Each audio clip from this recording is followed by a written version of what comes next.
Hola, sean todos ustedes bienvenidos a esta nueva entrega. Continuamos con el tema de infecciones respiratorias agudas de la vía aérea superior e inferior. Continuamos con el tema de laringitis infecciosa aguda, que se define como una inflamación aguda infecciosa que compromete el área subglótica. El término de laringitis puede ser encontrado en la literatura como CRUP, laringotraqueitis o laringitis subglótica. Todos estos cuadros describen eh, una signosintomatología caracterizada por afonía, tos perruna, estridor y dificultad respiratoria. Se considera que la laringitis es la infección obstructiva de la vía aérea superior más común en la infancia, que afecta principalmente a niños entre los 6 meses y los 6 años, constituyendo así el 20% de todas las consultas respiratorias en el área de urgencias pediátricas, llegándose a hospitalizar entre el 1 a 5% y el 1% puede ingresar incluso a la unidad de cuidados intensivos pediátricos y el 5 a 6% se mantendrá en observación por unas horas. Su etiología puede ser viral o bacteriana, siendo el virus más frecuente el parainfluenza tipo 1, correspondiendo al 40% de todos los casos. El 3 y el 2, entre otros, el adenovirus, el virus sincicial respiratorio y el influenza tipo A y B. Entre los menos frecuentes tenemos el virus del rinovirus, el coronavirus, el de sarampión, el coxsackie, entre otros. Y la bacteria que puede causar la laringitis puede ser el Mycoplasma pneumoniae. Como dijimos, aparece principalmente en niños entre edades comprendidas entre los 6 meses y los 6 años. Aquí hay un error de typeo, es 6 meses y 6 años. Además, existe un predominio en varones con una relación de 2 a 1. Su incidencia es estacional, que en el otoño principalmente se aíslan el parainfluenza tipo 1. En el invierno el influenza tipo A, el virus sincicial respiratorio, el parainfluenza tipo 3 y en la primavera y verano podemos encontrar laringitis causadas por parainfluencias tipo 3, adenovirus y rinovirus. La patogenia de esta entidad es cuando ya se encuentra en la porción subglótica, lo que va a ocurrir va a ser que va a producir un edema en la mucosa y submucosa con un aumento de la cantidad y viscosidad de las secreciones, lo que va a producir una disminución de la luz traqueal. El paciente, para lograr una compensación, iniciará con taquipnea, aumento de trabajo respiratorio, todo esto que puede llevar hacia un agotamiento. Este agotamiento puede traducirse en una insuficiencia respiratoria, lo que provocará hipoxemia e hipercapnia. Las manifestaciones clínicas del paciente que va a presentar nuestro paciente generalmente son accesos de tos perruna o metálica, disfonía progresiva, estridor inspiratorio progresivo, además de datos de hipoxemia, donde nuestro paciente presentará taquipnea, taquicardia, datos de dificultad respiratoria con aleteo nasal y retracciones supraesternal, supraclavicular y subcostal. Asociado todo esto a cianosis y ocasionalmente a la auscultación podremos encontrar una disminución del murmullo vesicular. Los padres generalmente indican de que previo al cuadro existieron síntomas de resfrío común como son rinorrea, estornudos, entre otros. Y la fiebre que se va a registrar pues, es variable dependiendo del agente etiológico implicado. Para su valoración, nosotros utilizamos la escala de Taussig para valorar la gravedad de la laringitis, donde se toman en cuenta 5 parámetros: el estridor, la entrada de aire, el color de la piel, las retracciones y el estado de conciencia del paciente. Cada uno de estos parámetros tendrá una puntuación que va del 0 hasta el 3. Cuando tenemos una puntuación menor a 5, hablamos de una laringitis leve. Si se encuentra entre 5 y 6, leve a moderada. De 7 a 8, moderada. Y cuando encontramos mayor a 9, es de carácter grave. Pero si nosotros encontramos una puntuación de 3 en cualquiera de los parámetros de forma aislada, ya se considera como una laringitis grave. El diagnóstico es netamente clínico, pero nos puede ayudar una radiografía anteroposterior cervical, donde nosotros vamos a encontrar una estenosis subglótica, donde vamos a encontrar un afilamiento de la columna aérea, que es el signo descrito como punta de lápiz. Otras pruebas complementarias que se solicitan generalmente es el hemograma, pero que no es muy útil ya que no nos va a ofrecer mayor alteración. Y las pruebas serológicas para aislar el germen solo nos sirven para estudios epidemiológicos, ya que eso no va a variar nuestra nuestro pronóstico y menos aún el tratamiento que ya vamos a iniciar. Se debe hacer diagnóstico diferencial con cuerpos extraños, grupo espasmódico, el edema angioneurótico, epiglotitis, difteria laringea, malformaciones congénitas, compresiones tumorales extrínsecas u otras lesiones adquiridas como en el caso de los pacientes de la terapia intensiva cuando son posintubación. El tratamiento se basa en el control de la vía respiratoria y tratar la hipoxemia que ha de presentar nuestro paciente, para lo cual nosotros podemos utilizar la adrenalina nebulizada, principalmente cuando existe ya estridor en reposo, ya sea moderado o grave. También podemos realizar la administración de la dexametasona a dosis de 0,15 miligramos por kilogramo de peso hasta 0,6 miligramos por kilogramo de peso, única dosis. Muchos estudios indican que una dosis de 0,15 como de 0,6 tienen el mismo efecto. Cuando se trata de una laringitis grave, en aquellos niños que se va a plantear la intubación, una mezcla de oxígeno y helio puede ser muy eficaz y ayudarnos en el manejo del paciente. Acá tenemos un algoritmo para el tratamiento de la laringitis aguda, donde nos muestra cuál es el procedimiento que debemos seguir.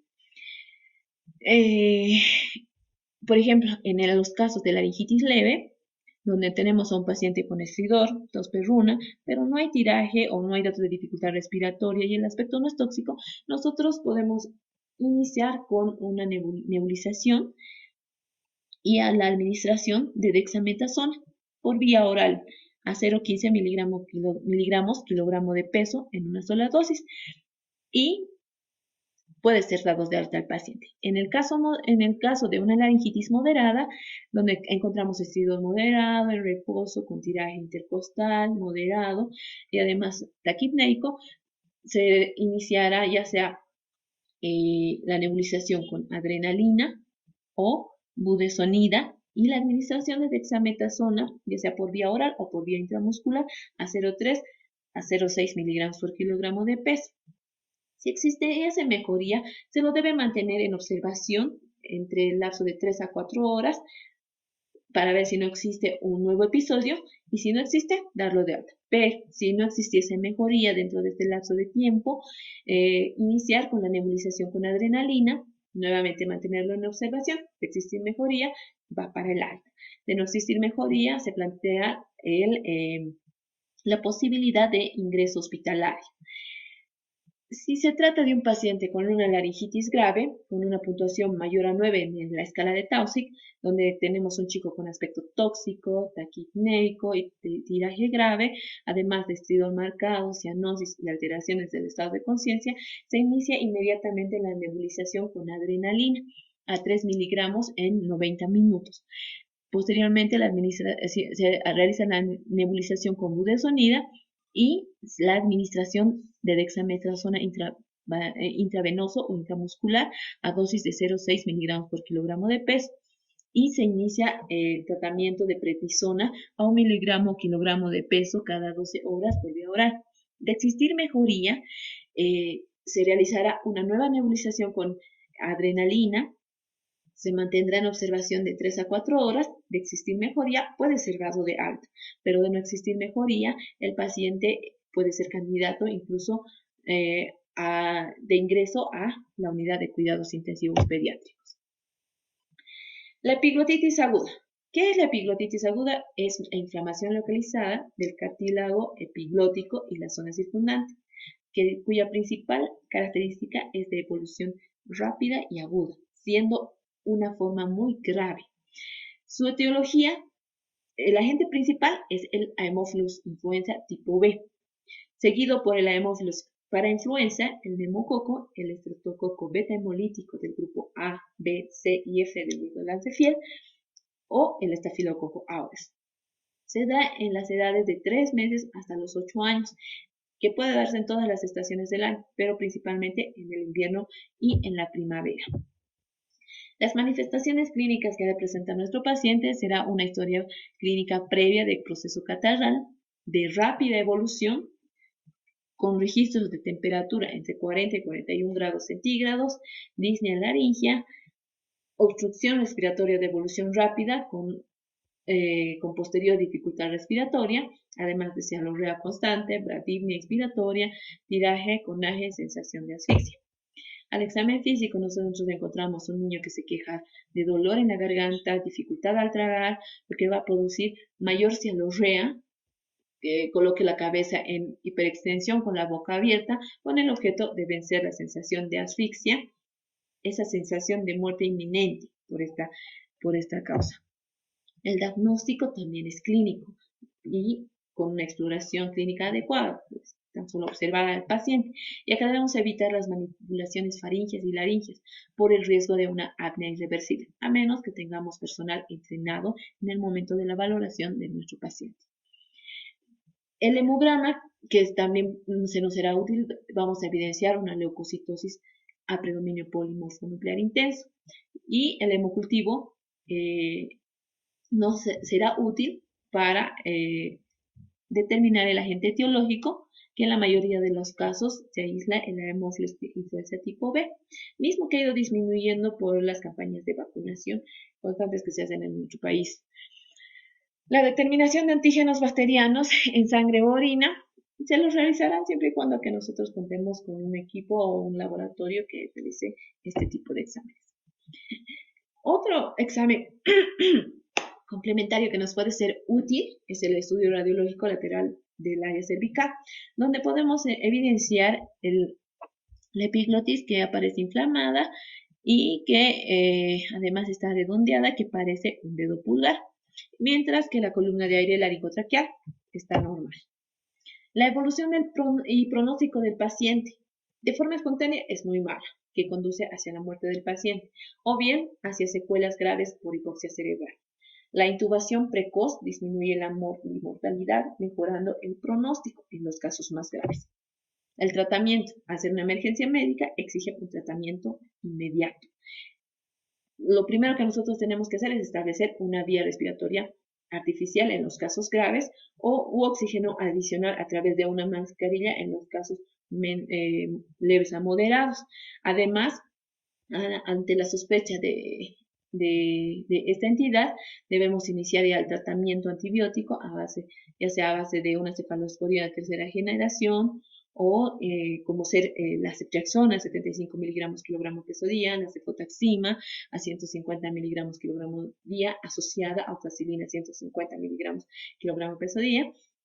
Podemos utilizar también la clindamicina, 30 a 40 miligramos kilogramo peso día, o la vancomicina a 40 a 60 miligramos kilogramo peso día. ¿Qué es lo que hacemos nosotros? Este es un algoritmo diagnóstico terapéutico en la epiglotitis. Primero, si existe sospecha de epiglotitis, tenemos que evitar las maniobras estimulantes, ya sea extracciones, exploración de la garganta u otros. Si evidenciamos los datos de dificultad respiratoria, lo primero que hacemos es realizar una ventilación u oxigenación con bolsa o mascarilla al 100%. Posteriormente, si tenemos la posibilidad de realizar una radiografía lateral de cuello en el mismo lugar o en un lugar muy cercano, debe ser bajo supervisión médica. Posteriormente debemos solicitar la valoración del intensivista, del otorrinolaringólogo y del anestesista, para que en los casos graves, porque vamos a requerir quirófano para la instalación de una realización de una traqueotomía o la realización de una intubación endotraqueal, misma que debe ser bajo anestesia por inhalación en posición de sentado. Posteriormente a realizar una vía endovenosa, extracción de sangre para el análisis correspondiente y el estudio etiológico, y para su posterior traslado a la unidad de cuidados intensivos, donde se continuará con la oxigenoterapia, fluidoterapia y la antibioterapia. Si existe mejoría del paciente, se realizará la extubación a las 24 o 48 horas tras su ingreso. Entre las otras patologías dentro de ese tema tenemos la traqueitis bacteriana. Es una infección bacteriana aguda, potencialmente mortal. Su etiología se debe principalmente al Staphylococcus aureus, Moraxella catarrhalis, a la Haemophilus influenza no tipificable y a algunos anaerobios. Se da principalmente entre los 5 años de edad. Generalmente suele seguir a una infección respiratoria vírica, como ser una laringotraqueobronquitis. Las manifestaciones clínicas que ha de presentar es la tos metálica, fiebre alta, toxicidad y dificultad respiratoria. Dentro de los datos anatomopatológicos que presentará la traqueitis bacteriana, se encontrará tumefacción de la mucosa a nivel del cartílago cricoides, con abundante secreción purulenta y espesa, que a veces van a causar pseudomembranas. El diagnóstico es la demostración de la infección bacteriana con fiebre alta y secreciones purulentas. Debemos siempre ver que existe ausencia de hallazgos clásicos de una epiglotitis y durante la intubación endotraqueal se puede observar material purulento debajo de las cuerdas vocales, como podemos observar en esta imagen. El tratamiento de inicio es, tenemos que administrar antibióticos antiestafilocócicos, que puede ser a base de vancomicina, nafcilina u oxacilina, además del oxígeno suplementario, y en caso de gravedad, indicar la vía respiratoria artificial. Las complicaciones que puede presentar se evidencian en una radiografía de tórax, como ser infiltrados parchados, opacidades, puede existir estrechamientos subglóticos, en la columna de aire traqueal irregular de aspecto mellado, y si el control no es óptimo, puede llegar o puede llevar hacia un paro cardiorrespiratorio o un síndrome de shock tóxico cuando es de etiología estafilocócica. El pronóstico generalmente es excelente en la mayoría de los casos, cede a la administración de antibióticos, la fiebre se puede ir descendiendo al segundo o tercer día, y cuando disminuye el edema de la mucosa y las secreciones purulentas se puede extubar al paciente. Pero no olvidemos que debemos continuar con oxígeno, si se quiere el paciente, y antibióticos, hasta completar el tratamiento. Otra de las patologías que vamos a ver acá es la bronquiolitis, que se define como un episodio agudo de dificultad respiratoria con sibilancias y o crépitos, precedido por un cuadro catarral de vías altas que afecta a niños menores de 2 años y en general tiene un comportamiento estacional. Su etiología se debe principalmente al virus incisional respiratorio, que va a ser el causante del 20 a 40% de todos los casos, pero en épocas epidémicas puede llegar hasta el 60%. Otros virus involucrados en esa entidad son el rinovirus, el adenovirus, el metaneumovirus, que ha alcanzado mucho protagonismo en los últimos años, también el influenza, el parainfluenza y el bocavirus. La predominancia de cada virus depende de la estación del año, el área geográfica, muy ocasionalmente, incluso puede estar producido por el micoplasma, que puede dar lugar a episodios sibilantes en lactantes. Todas las características de la bronquiolitis se pueden resumir en los criterios diagnósticos de McConaughey, que esta es una adaptación donde se toman en cuenta la presentación en estación epidémica anual, que puede ser en octubre-marzo, los rasgos anatomopatológicos, donde se toma en cuenta la inflamación aguda de pequeñas vías aéreas, el edema y necrosis de las células epiteliales, la hiperproducción de moco y el broncoespasmo. Y dentro de los rasgos clínicos está la edad igual o inferior a 24 meses, la disnea respiratoria de comienzo agudo, signos de enfermedad respiratoria vírica, como ser coriza, otitis media o fiebre, con o sin indicios de distrés respiratorio, neumonía o atopía. Y su principal característica, que es el primer episodio habitualmente. Acá tenemos el virus sincicial respiratorio, importante porque es el causante de las principales epidemias estacionales, y porque está distribuido en todo el mundo. En el hemisferio norte lo podemos encontrar entre los meses de noviembre, abril, con un pico en enero y febrero. En el hemisferio sur, de mayo a septiembre, siendo su pico más alto en el mayo, junio y julio. Y en los climas tropicales puede ser en las estaciones de lluvias. La fisiopatología de esta entidad, cuando existe la infección vírica de los bronquiolos, en caso de la bronquiolitis, lo que podemos encontrar es una necrosis del epitelio bronquiolar asociado hacia un infiltrado celular peribronquiolar, lo que va a provocar además un tapón intraluminal producido por moco, fibrina y restos celulares, que además se acompaña de edema, produciéndose una obstrucción expiratoria y en los casos ya avanzados asociada a la obstrucción inspiratoria, además de un síndrome infeccioso vírico. Esta obstrucción expiratoria e inspiratoria va a llevar hacia un atracamiento aéreo con un aumento del volumen residual y de la capacidad funcional residual. con un aumento además del diámetro torácico, que va a llevar hacia una hiperinsuflación y descenso del diafragma, produciendo una pseudohepatomegalia. En el signo infeccioso vírico, además, va a existir un trastorno de la ventilación-perfusión que lleva hacia un aumento del trabajo respiratorio y producción también, además, hipoxemia, hipercamia y acidosis, y fracaso respiratorio, shock y parada cardíaca. Todos estos dos datos va a llevar a un aumento del trabajo respiratorio que conlleva hacia una taquipnea y tiraje, lo que va a producir una crisis de apnea y la insuficiencia cardíaca correspondiente, o al fracaso respiratorio, shock y parada cardíaca. Acá podemos observar una vía aérea normal, donde tenemos las glándulas mucosas, el músculo liso, las células epiteliales y el lumen despejado. ¿Qué es lo que produce la bronquiolitis? Una vía aérea obstruida, una broncoconstricción, como podemos ver en la imagen, asociado a un edema submucoso, pérdida de las células ciliadas y desechos mucosos y necróticos en el lumen de la vía aérea. Acá podemos ver lo mismo en la lámina.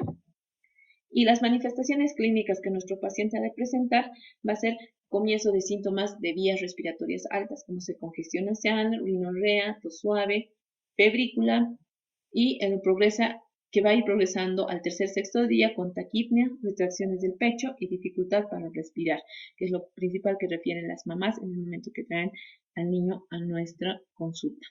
Y a la vez también podemos observar el examen clínico que el paciente puede encontrarse incluso cianótico. La taquipnea puede estar dada de 80 a 100 respiraciones por minuto en niños menores de 1 año y de 30 a 60 en niños mayores. Además, podemos encontrar una fase expiratoria prolongada y a la auscultación, broncos y sibilancias distribuidos en ambos campos pulmonares, asociados a datos de dificultad respiratoria, posible deshidratación, principalmente en los niños más pequeños porque pierden líquido cuando están taquipnéicos, y también puede estar asociado a conjuntivitis u otitis media, y la apnea cianosis puede ser posible en los niños más pequeños cuando la vía está totalmente obstruida y no hay el intercambio gaseoso adecuado. Para el diagnóstico nosotros tenemos que identificar primero los pacientes de riesgo. ¿Cuáles son estos? Son los grandes prematuros, aquellos que cursan neumopatías crónicas, polimalformados, si es que existiese el diagnóstico de fibrosis quística, inmunodeficiencias congénitas o adquiridas, patología neuromuscular, metabolopatías, o que sea en una edad inferior a los 6 meses, cardiopatías congénitas, especialmente con hipertensión pulmonar. Los factores de riesgo a tomar en cuenta es que si nuestro paciente asiste a guarderías, cuál es el estado socioeconómico, si es que este fuera deficiente, hacinamiento con un tabaquismo pasivo en el caso de papás fumadores, si existiesen hermanos escolares, la historia familiar de asma o atopía, o la misma polución ambiental o domiciliaria. Y los criterios de riesgo, presencia de apneas, distrés respiratorio importante y que tenga un aspecto tóxico. Si tu frecuencia respiratoria es mayor a 70 por minuto, o si existiesen las radiografías atelectasias, en la edad gestacional, si es que después tuviese un antecedente que sea un paciente menor a 34 semanas o que tenga una edad inferior a 3 meses, y en la escala o score clínico de Wood-Downes-Ferrez que tenga una puntuación mayor a 8 o con una saturación menor a 95%. Aquí nosotros tenemos dos escalas con las cuales nosotros podemos valorar la bronquiolitis. Tenemos la escala de Wood-Downes-Ferrez, que es la más utilizada, y la escala de TAC. La escala de TAC también es muy utilizada, principalmente en nuestro medio, donde se toma en cuenta la frecuencia cardíaca, la respiratoria, las sibilancias y la utilización de músculos accesorios, cuya puntuación va de 0 a 3. Y en la escala de Wood-Downes-Ferrez tomamos en cuenta los parámetros como son las sibilancias, si es que existiese o no tiraje, la entrada de aire, si hay o no cianosis, la frecuencia respiratoria y la frecuencia cardíaca. Ambas nos sirven para valorar la bronquiolitis, para determinar si se trata de una bronquiolitis leve, moderada o una severa o muy grave. El diagnóstico en la radiografía Dentro de los exámenes complementarios tenemos la radiografía de tórax, donde nosotros vamos a encontrar un atrapamiento aéreo, hiperareación pulmonar y con menor frecuencia infiltrados parailiares, asociados a telectasias laminares o segmentarias. Puede también existir neumomediación o neumotórax, que constituye ya una complicación, pero es poco frecuente. Las anomalías radiológicas generalmente persisten durante el lapso de 10 días. Acá también podemos ver el atrapamiento aéreo y las infiltraciones intersticiales y un descenso de lo que son los diafragmas. El tratamiento de soporte consiste principalmente en la oxigenoterapia, ya sea simple o con presión positiva, ya sea invasiva o no invasiva, y fluidoterapia y nutrición. Esto principalmente la fluidoterapia en los niños más pequeños, donde sí puede existir una deshidratación. Y esta puede ser oral o enteral o parenteral. Podemos utilizar dependiendo la sintomatología ya que presenta nuestro paciente. El tratamiento etiológico podemos utilizar fármacos antiinfecciosos como ser antibióticos en caso de tratarse de patología bacteriana, o si es viral podemos utilizar la ribavirina, o en los últimos tiempos que se ha ido utilizando el anticuerpo monoclonal humanizado, palivizumab, que aún todavía está en estudios. La terapia contra la obstrucción de las vías aéreas consiste en una terapia antiinflamatoria con corticoides, donde se puede utilizar la prednisona de 0,5 a 2 miligramos por kilogramo de peso día, mucolíticos, como ser limpieza nasofaringea, fisioterapia torácica, o farmacológicos, como ser derivados de los esteínicos, solución hipertónica o descongestionantes nasales.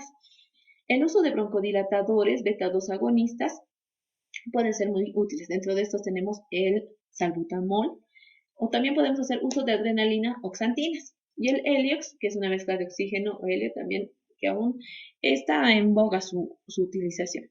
Entre otras terapias tenemos el interferón, las vitamina A, el óxido nítrico, surfactante, pero aún en estudio. El tratamiento. En las formas más leves puede ser domiciliario, donde se van a tomar medidas básicas de soporte y donde vamos a encontrar una puntuación de Wood-Downes modificado menor a 4 con una frecuencia respiratoria menor a 60 y saturación mayor a 95%. En nuestro medio, por la altura, mayor a 85%. Moderada. En estos casos se debe mantener en observación al paciente con una opción de ingreso hospitalario. La puntuación de Wood-Downes modificado debe estar entre 4 y 8, la frecuencia respiratoria puede encontrar entre 60 y 70 por minuto y la saturación de oxígeno entre 91 y 94%. Se debe iniciar ya nomás las medidas de soporte y el tratamiento farmacológico, ya sea con adrenalina nebulizada, que es la primera opción, o la utilización de beta-2 adrenérgicos como una opción alternativa. Para esto debemos hacer primero una prueba. Generalmente funciona más en niños mayores de 1 año. El tratamiento en los casos graves es directamente el ingreso hospitalario. En estos chicos se encuentra una puntuación de Wood-Downes modificado mayor a 8. La frecuencia respiratoria puede estar mayor a 70 con una saturación menor a 91%. Para el tratamiento debemos iniciar, como en los anteriores casos, las medidas de soporte, broncodilatadores, ya sea la adrenalina inhalada como primera opción y los beta-2 agonistas de forma alternativa.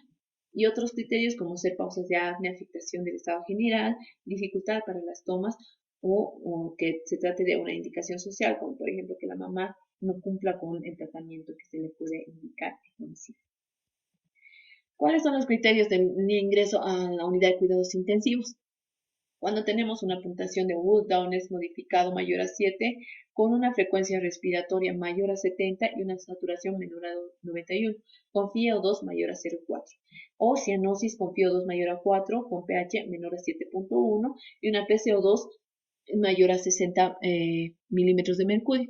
Además, que exista una alteración del nivel del estado de conciencia asociado a apneas que precisan estímulo y que tenga un agravamiento rápido. Bueno, continuamos con el tema, que es neumonía. La neumonía se define de varias maneras. En forma resumida, podemos decir que en los países más desarrollados consideramos neumonía cuando existen retracciones y taquipnea. Y en las áreas con más tecnología, además de las retracciones y taquipnea, se puede dar el diagnóstico o confirmar el diagnóstico con una radiografía de tórax. Esta es una de las entidades más frecuentes en la consulta médica y es causante de consecuencias adversas y muerte en el paciente, que puede estar asociado a desnutrición e inmunización inadecuada, además de que su incidencia varía según la edad. ¿Qué es la neumonía adquirida en la comunidad? Se define como una infección aguda del tracto respiratorio inferior con una duración inferior a 14 días o iniciada en los últimos 14 días, adquirida en la comunidad, que produce tos y o dificultad respiratoria y con evidencia radiológica de infiltrado pulmonar agudo. Según la Organización Mundial de Salud, OMS, que considera el diagnóstico presumible de neumonía en aquellos lactantes y niños con fiebre, tos, rechazo de la alimentación y o dificultad respiratoria. Anualmente la NAC se da entre 34 a 40 casos por 1000 niños menores de 5 años. Es la más elevada que en cualquier otro grupo etario. En los países en vías de desarrollo, la NAC es la principal causa de mortalidad infantil, siendo responsable de 2 millones de fallecimientos en niños anualmente, que constituye el 20% de la mortalidad infantil. La mortalidad en niños sanos con NAC, que se va a complicar con derrame, puede llegar incluso hasta el 3%. Para continuar con el tema, primero vamos a hacer un entremés donde vamos a definir lo que es la taquipnea según la edad, según la OMS. Edad menor a 2 meses, frecuencia respiratoria mayor a 60. Entre los 2 y 12 meses, la frecuencia respiratoria mayor a 50. Entre los 12 y 59 meses, frecuencia respiratoria mayor a 40 y en niños mayores de 60 meses, una frecuencia respiratoria mayor a 30 respiraciones por minuto. ¿Cuáles son los factores de riesgo asociados a la neumonía? Los factores del huésped, como ser enfermedades crónicas, prematuridad, problemática social, malnutrición, asma e hiperactividad bronquial, además de infecciones respiratorias recurrentes y antecedentes de otitis media aguda con requerimientos de tubos de timpanostomía. Entre los factores ambientales tenemos el hacinamiento, la asistencia a guarderías, tabaquismo pasivo o la exposición a contaminantes ambientales. También se ha comprobado aún en estudio que el uso de antiácidos se asocia a un riesgo incrementado de neumonía. La etiología puede ser vírica, bacteriana u otros agentes como ser los hongos y las no infecciosas. Dentro de los virus tenemos los principales: virus esencial respiratorio, el metaneumovirus, el parainfluenza, el influenza. Menos frecuentes, adenovirus, rinovirus, y de baja frecuencia, enterovirus, como son los Coxsackie, los virus ECO, la mononucleosis infecciosa y el sarampión, y excepcionalmente los citomegalovirus, la varicela y el herpes simple. Dentro de la causa bacteriana tenemos el principal agente, que es la principal causa es el neumococo, y en segundo lugar el Mycobacterium pneumoniae. Dentro de la media tenemos los estafilococos y la baja el Haemophilus influenza tipo B. Excepcionalmente se va a ver una Chlamydia pneumoniae, una E. coli entre los agentes causantes. Otros agentes causantes y parasitarios tenemos al Pneumocystis jirovecii o parásitos u hongos, muy excepcionalmente. Entre las causas no infecciosas tenemos la aspiración y excepcionalmente por tóxicos físicos, hipostáticos o inmunológicos. La etiología según el grupo etario. Menores de 4 semanas, lo primero que nosotros debemos pensar que el agente etiológico puede ser Streptococcus agalactiae, enterobacterias gram negativas, citomegalovirus o la Listeria monocytogenes. Mayores de 3 semanas hasta los 3 meses, pensamos en virus respiratorios, la Chlamydia trachomatis, Streptococcus pneumoniae, Staphylococcus aureus, gérmenes de periodo neonatal o Bordetella pertussis. En niños entre 4 meses y 4 años, pensamos en virus respiratorios, Streptococcus pneumoniae, Streptococcus pyogenes, Mycoplasma pneumoniae, Staphylococcus aureus, Mycobacterium tuberculosis, Haemophilus influenza tipo B o Bordetella pertussis. Pero si nuestro niño está entre los 5 años y 15 años, pensamos en Mycoplasma pneumoniae, Streptococcus pneumoniae, virus respiratorios, Clamidófila pneumoniae, Mycobacterium tuberculosis, Moraxella catarrhalis o Haemophilus influenzae. Según su estacionalidad y potencial epidémico de los principales agentes etiológicos, aquí tenemos unos cuadros de cómo pueden, en qué épocas pueden producir la neumonía. Por ejemplo, el virus sincicial respiratorio, según la estacionalidad, puede producir epidemias anuales de noviembre a mayo con picos en enero y febrero, pero con amplia variación geográfica y temporal moduladas por factores climáticos e inmunidad preexistente. Su potencial epidémico son que existen genotipos predominantes circulantes que cambian anualmente y que la gravedad e incidencia de las infecciones por el virus sincicial respiratorio varían entre temporadas. En el caso del Streptococcus pneumoniae, la estacionalidad son infecciones influidas por circulación viral y factores climáticos, que ocurren de forma variable fuera de meses veraniegos. Su potencial epidémico es que da brotes epidémicos ocasionales, serotipos más frecuentes el 1, 5 y 14, y en adultos también el 8 y el 12F. La NAC también se puede clasificar por su etiología. Puede ser infecciosa por virus, bacterias, micoplasmas, micobacterias, hongos, protozoos u otros como ser química, inflamatoria, autoinmunitarias o idiopáticas. Por su forma de presentación, que puede ser aguda o crónica. Por su evolución, primer episodio, progresiva o recurrente. Según su gravedad, puede ser leve, moderada o grave. Según sus características anatómicas, puede tener un patrón anatómico lobar, multilobar, segmentaria, subsegmentaria, intersticial, periliar, nodular o miliar. Entre otras, puede ser las pleuritis, derrame pleural, cavitación, neumatoceles o neumotórax. Y entre su clasificación por características extrapulmonares puede ser una neumonía con eosinofilia o con enfermedades subyacentes como mucoviscidosis, tumores u otros. Las manifestaciones clínicas de la NAC en el lactante puede ser de leve a moderada o puede ser grave.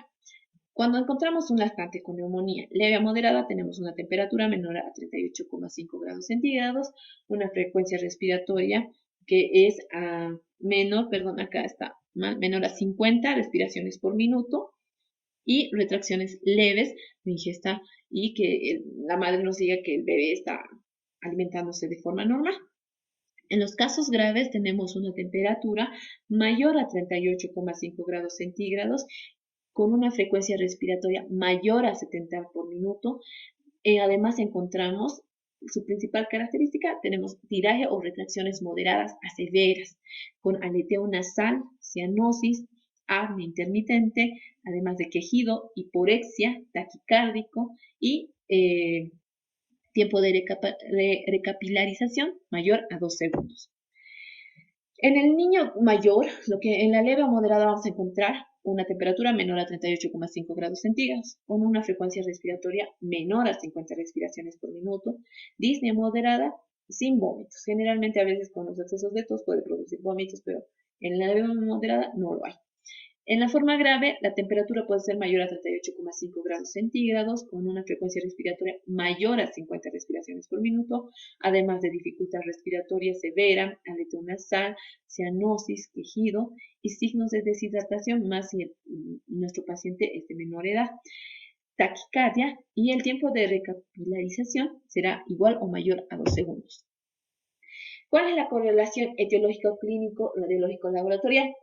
En la NAC típica, que es producida por neumococo, Haemophilus influenza o Staphylococcus aureus o el Streptococcus pyogenes. La edad habitual será cualquier edad, pero principalmente en aquellos niños entre 3 y 5 años.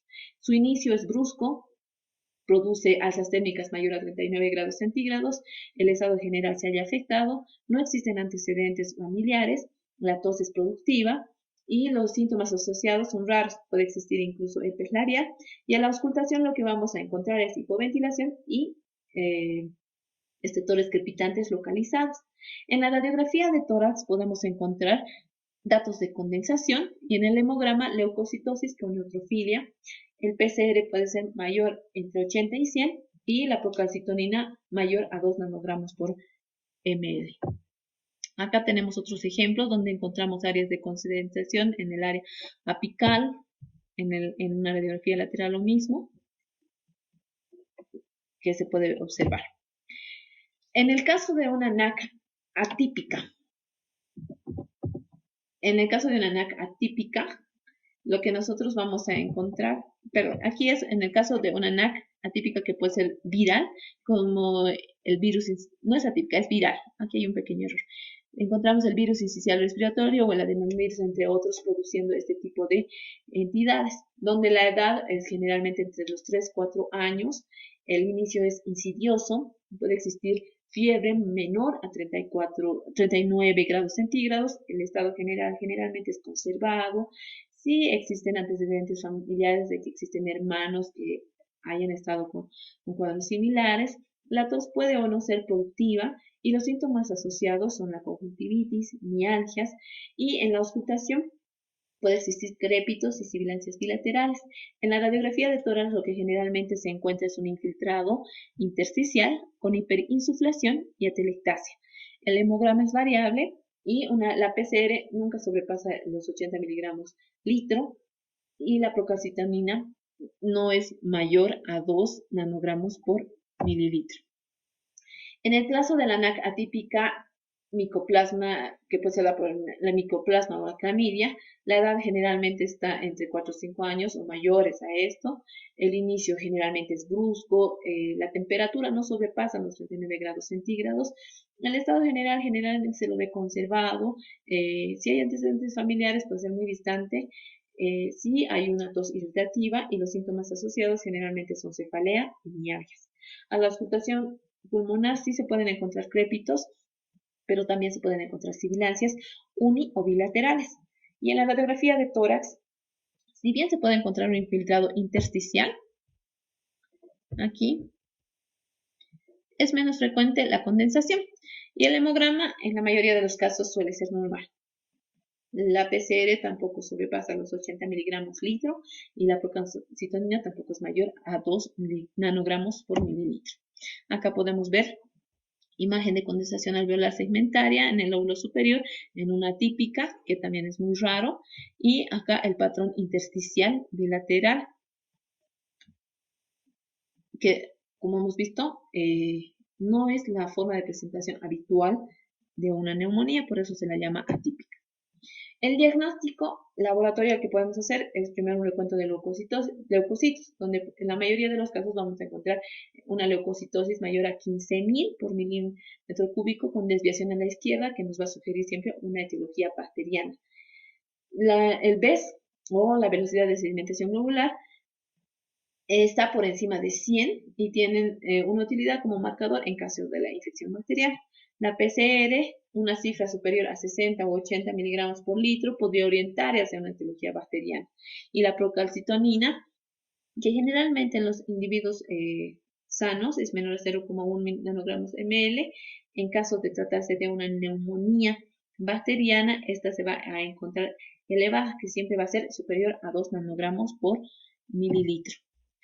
También se puede hacer un diagnóstico microbiológico, donde el principal puede ser el cultivo bacteriano, que tiene alta especificidad, alta reproducibilidad, alta disponibilidad en los centros sanitarios y es una técnica sencilla, de coste relativamente bajo y que permite la determinación de resistencias de factores de virulencia. Pero la desventaja es que es de baja sensibilidad, lento, resultados entre 3 y 7 días y la necesidad de un volumen mínimo de muestra que puede no ser accesible en el niño muy pequeño. Y tomemos en cuenta que solamente en el 10% de los casos se logra aislar al germen. En los casos de los cultivos virales tienen sí alta especificidad y buena reproducibilidad, pero de limitada sensibilidad, al igual que el cultivo bacteriano, y solo está disponible en laboratorios de referencia. Su realización es más compleja, el costo es muy elevado y el resultado lo tenemos a los 3 días o puede ser también a los 21 días. La necesidad de un volumen mínimo demuestra que puede no ser accesible también en los niños pequeños. También se pueden hacer técnicas moleculares, inmunofluorescencia directa o la inmunocromatografía seca o la fijación de complemento, inhibición de la hemaglutinación o la inmunofluorescencia indirecta y ELISA o la neutralización. Dentro de los métodos de imagen que son los más útiles tenemos la radiografía de tórax, donde vamos a apreciar aquí en una anteroposterior de NAC con patrón bacteriano, donde encontramos una condensación basal derecha con borramiento del hemidiafragma, como aquí ya no se puede diferenciar el diafragma, homolateral o signo de la silueta positiva. Acá tenemos un patrón vírico donde podemos encontrar una hiperinsuflación, además de que podemos encontrar datos de compatibles con aquí, engrosamiento peribronquial bilateral en localización parailiar, junto a una telestasia segmentaria en el lóbulo superior derecho. No sé si pueden diferenciar bien acá en la flecha. Y también se puede, en caso de derrames en la complicación de las neumonías, se puede encontrar, se puede realizar el estudio ecográfico. El tratamiento. En condiciones habituales, el tratamiento inicial siempre será empírico, basado en los datos orientativos ya señalados, edad, clínica y radiología. Lógicamente, cuando dispongamos de un diagnóstico etiológico de certeza, el tratamiento será el específico para cada germen. En el caso de las neumonías en periodo neonatal, recordemos en el anterior tema dijimos que generalmente las neumonías conllevan hacia una sepsis neonatal de aparición precoz. En aquellos menores de 5 días de edad, los microorganismos más habituales serán el Streptococcus galathiae del grupo B, la E. coli, el Enterococo o la Listeria. El tratamiento de elección empírico es la ampicilina y la gentamicina, pero si sospechamos de Haemophilus influenza, podemos asociar ampicilina y cefotaxima. En caso de sospecha de Listeria monocitógenes, la ampicilina. En el caso de que sea de una sepsis neonatal de aparición tardía, o sea, aquellos niños mayores de 5 días, nuestra principal sospecha, además de los gérmenes ya citados, está en la Clamidia trachomatis, y cuando sospechamos de esto, generalmente nuestro paciente, además de la sintomatología respiratoria, puede presentar conjuntivitis o una tos pertussoide. El tratamiento ante sospecha de los primeros gérmenes, ampicilina y gentamicina. Y en el caso de la Clamidia trachomatis, se debe administrar eritromicina. En caso de neumonías en pacientes de 1 a 3 meses, el espectro de gérmenes en este periodo es superponible al periodo anterior. Además, nosotros tenemos que pensar en el Haemophilus influenza y Listeria. Dada la edad del paciente, requieren hospitalización. El tratamiento empírico que se iniciará será cefotaxima más ampicilina. En los casos de sospecha de Staphylococcus aureus, se debe añadir la cloxacilina y la vancomicina.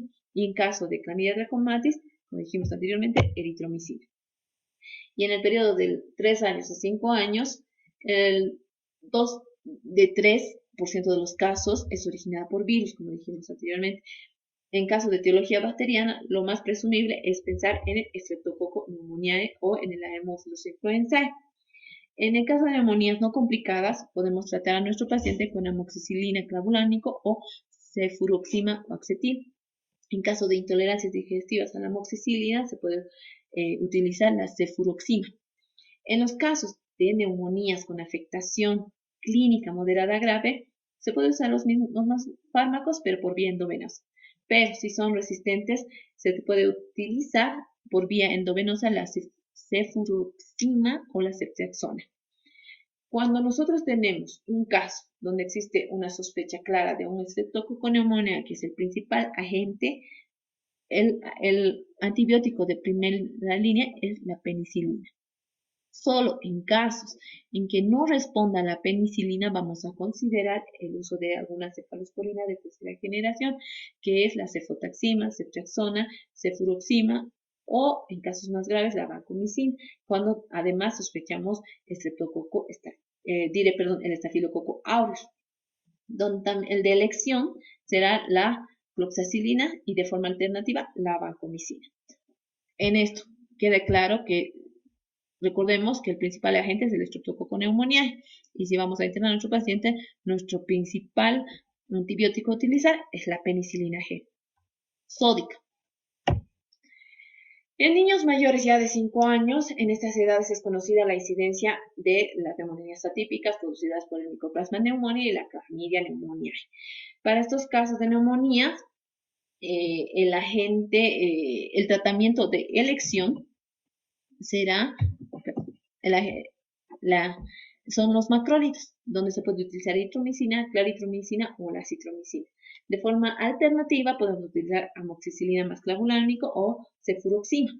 En las formas más graves que requieran hospitalización, no existe y no existe una orientación etiológica, podemos utilizar eritromicina más cefuroxima endovenosa. Acá tenemos las dosis y las vías de administración de los distintos antibióticos que podemos utilizar en las neumonías y aquí un algoritmo de actuación en el caso de NAC. Bueno, con esto hemos terminado el tema de infecciones respiratorias agudas de la vía aérea alta y baja. Espero que les sirva de mucho y nos encontramos en el siguiente tema.